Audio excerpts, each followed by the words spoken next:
Hello? Hello? Hey, Sriram. Hey, sorry. So you Yeah, so joined this second session? yeah, I have it. We'll wait for others to join back. Sure. I forgot to inform that it's going to end. Yeah. I didn't see that time. Anyway, I'll give a couple of minutes, then I'll get started.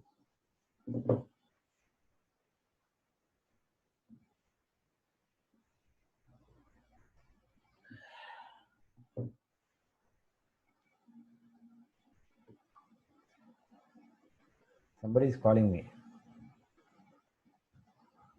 Hello? I sent the latest link in the group, Sriram.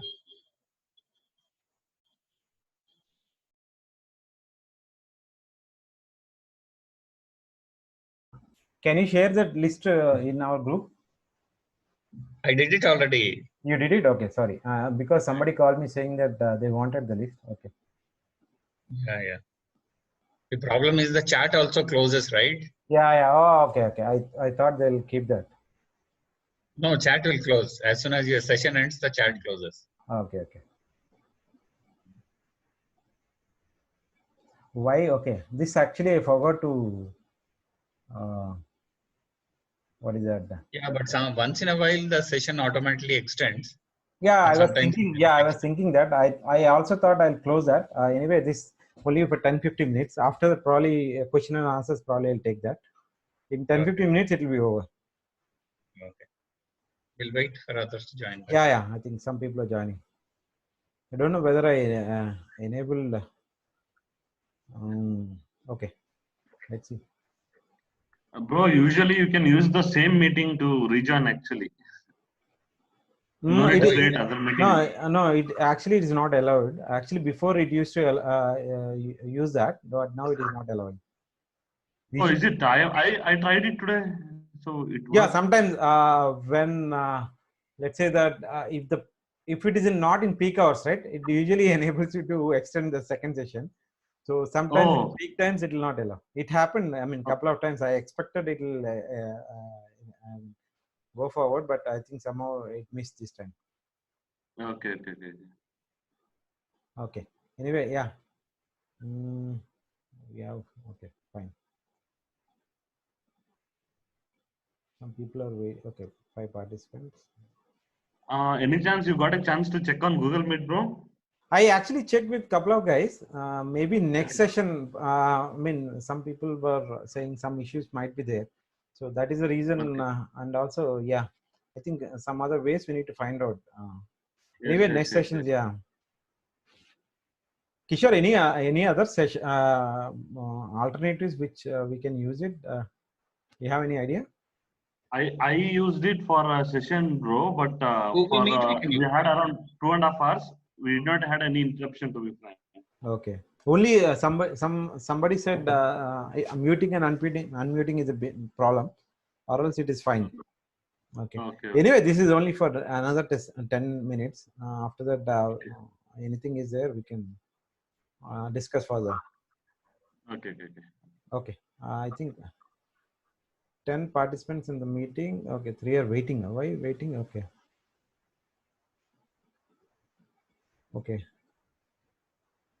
You have to accept, I think so. Yeah, somehow I think I missed it. Okay. I removed waiting. Yeah. I think we'll get started. You guys can see my screen? Yes. Okay. So I'll repeat this session. I mean, this slide again. Probably. So I said, right, try to if somebody wants to be a bird photographer, then you should always look for an interesting actions and their behavior. Each bird, right, sometimes they have an interesting behavior. First thing is you should know what is that interesting behavior, then try to capture that behavior. Florican, right, it jumps when it displays, so that is the thing you need to keep it in mind. So you should know about that action. Once you know, then you try to capture that behavior. So also in this case, rain quail, in the breeding time, it calls. So you should know that action. Then probably once you know that behavior, then you try to capture that. Okay, capturing again, it has an interesting way of how the background and everything. That anyway you have to keep it in mind. And the other thing you have to keep was the action. Okay, so in this case, the BioWeaver is trying to build its nest. You can that nest building can be taken in an interesting way. In this case, it is inverted and trying to build it. That's when it was captured at that time. So in this, the last one, one example, it could be any heron, right? When it stands still for longer period, it means that it is hunting. Then you need to be prepared for that hunting to be captured. So the best thing is sit at a place. If you wanted to capture an action, right, then you need to sit with the bird for a long period. Okay, you need to sit with the bird for a long period. How much long it is there, you should sit with that. You need to have a lot of patience for taking an interesting behavior, because that behavior needs to happen, and when it happens, you need to capture that. So for that, right, early morning and the evenings are the best time, because that is when the birds are active. That's when you need to keep that thing in mind. Also always keep it in continuous burst mode, because you don't know, you don't want to miss that. Okay, whatever, let's say that if your camera can give you 7 fps, probably you should be in that burst mode to take when the action happens, try to take as many shots as possible in that period, so that you don't miss that action. Okay, and always keep as I said, right, always keep bird's eye in focus when that action happens, so that you get that. Okay, so always keep this in mind when you do that. It's important. The best thing to capture action is when you hide yourself naturally. Okay, it could be let's say that you expect some action is going to happen, but that action needs to happen. Then you as a photographer, you need to be invisible for the bird, or else the bird will be more cautious about you, and it may not perform the action it needs to perform. So always hide yourself. It could be a car, it could be a bush, or you go behind a tree and try to hide yourself. Wait patiently till until the bird ignores you, then try to look for the interesting behavior.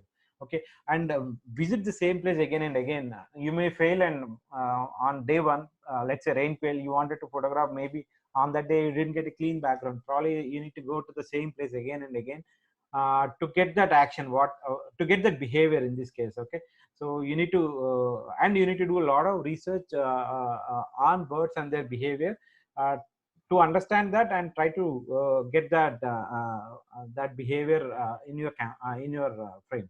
So keep that in mind when you photograph. Okay, next is uh, landing and takeoff shots. Okay, this is also you should always try to take landing and takeoff shots. That actually gives an interesting frame. Actually, composition is one, in a way you can know it. So again, to know about the landing, you need to know the behavior of the landing birds. In this case, the bee eater, right, it is actually landing. So how do we know it's going to land? Because you all bee eater as a if you as I said, right, if you know the behavior of the bird, you know the bird will come to the same perch again and again for landing. So that interesting behavior, you should know to actually freeze that landing shot. Okay, so again, as I said, right, you should as you know, as I know that this bee eater is going to come to the same perch again and again, I already pre-focused on that branch and try to take that shot. So try to take the landing shot. Okay, whereas in this case, the common thruster, it took off. The intent of me to go to the backside of the wing was, again, this is everything you should decide in the field. I have an opportunity to click from the front, I have opportunity to click from the back. So what I did was, I have a lot of shots from the front. I wanted to show this back wing of the Cowan Kestrel. Well, this when it comes to the front view, the back view has actually very interesting pattern that actually so you have to go and position yourself in such a way that, and also you are expecting that bird to fly in your direction. Sometimes it may go forward. It means that again you need to make another tram. Okay, try multiple times. You cannot get this shot because you have something in mind. In my mind, what I wanted to show was I wanted to show the back wing of the bird, and on the takeoff, when it takeoffs, I wanted to show this. That's the behavior I wanted to capture, and for that maybe I might have spent a good amount of time. Sometimes you might be lucky, sometimes you need to spend good amount of time to get that moment. Okay, remember that. And usually most of the birds, right, when they poo, obviously it's an indication that it's going to take off. Okay, that is an indication. Whenever you see some bird shit, that moment you should be ready that it's going to take off. That is one indication. Okay, keep always look for takeoff and landing. That actually gives you an interesting perspective. Next is always birds in flight. You should try and with a nice background, right? Keep all that stuff in mind. And I think we discussed about one interesting perspective, right? I discussed about composition. So what did I say? There is one entry and exit point, right? So entry and exit point composition is for this shot. Let me show this. So this birds in flight, right? This peregrine falcon's entry is from top. Okay. Top left position, it is entering into the frame and it is exiting into bottom. This is called entry exit.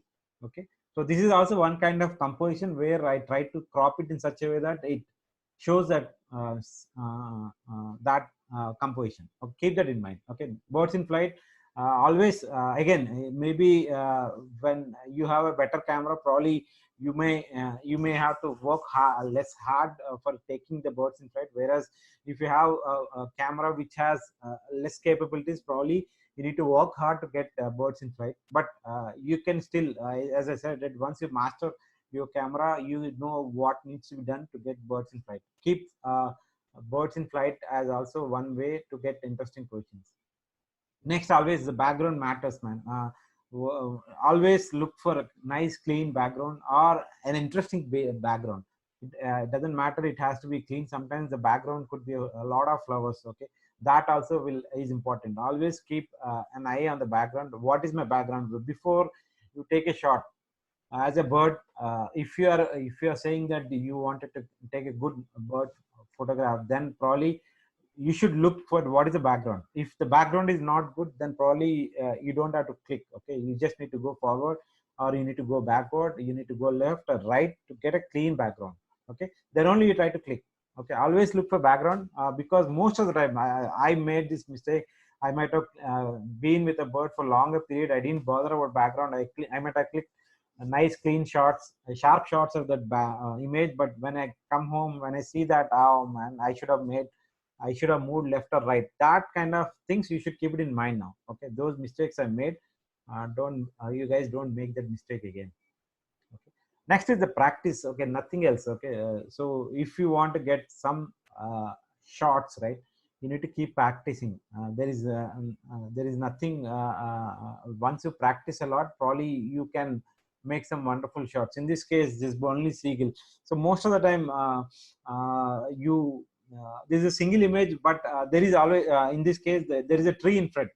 So you need to practice a lot. My intent was to get the bird in between the trees, and I don't want it to be cleanly like this bird. I wanted the Burnley Seagull because most of the people has taken a bird cleanly flying. I wanted to try something in front. So for that, you might have failed multiple times, but at one shot I got where the bird is in focus and I could get the foreground as trees, right?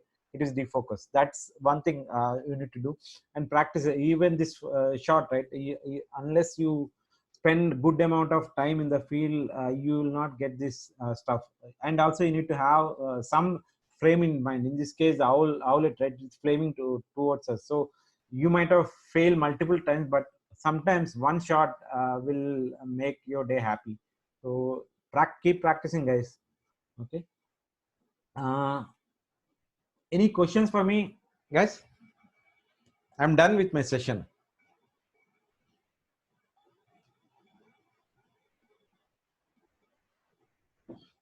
Hello. Hi. Yeah. Hello. Yeah. Who is this? This is Dr. Sunil. Yeah, Sunil. Hello. Yeah. What type of focus points do you use while the birds are in flight? Yeah, I think I don't know, Sunil, whether you attended my previous session where I discussed in length about this one. So usually I'll tell you my way. Okay. So I am using a D5. So obviously in D500, I'll give you two examples, D500 and D5. So when a bird is sitting, let's say it is on the ground, okay, and it is not moving, and you are at the ground level, it means that something is there in front, some obstruction. It could be a grass or something like that. Then the single point is where it's going to work. Okay, single point, because the bird, you wanted that bird's eye needs to be focused. That point you need to be single point. But if you want to get the birds in flight, so whatever is the next thing, in D500 it is 25 points, in D5 it is 9 points.